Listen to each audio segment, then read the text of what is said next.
আসসালামু আলাইকুম। সন্তানকে কিছু কমন শিক্ষা দেয়া প্রয়োজন যখন তার বয়স ৩ বছরের উপরে হয়ে যায়। কারণ ৩ বছরের উপরের শিশুগুলো অনেকটাই বুঝতে শিখতে পারে, অনেক কথাবার্তা বলতে পারে এবং অনেক কিছু লিখতেও পারে। তাই তার ঠিকানাটা শিখাবেন। মানে আপনার পুরো ঠিকানা, বাবার নাম থেকে মায়ের নাম, দাদা, নানা, গ্রামের বাড়ি, ঠিক আছে? এগুলো। এবং আপনি তাকে ফোন নাম্বারটা শিখাবেন, তার বাবা এবং মায়ের। লিখা এবং পড়া ২ টিই।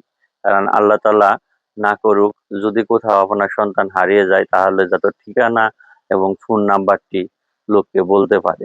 তাহলে অন্তত এতটুকু দুশ্চিন্তা থেকে মুক্ত থাকা যায় যে যদি কোনো বাজে লোকের কাছে না পড়ে, তাহলে অন্তত তাকে সহজেই ফিরে পাওয়া যাবে।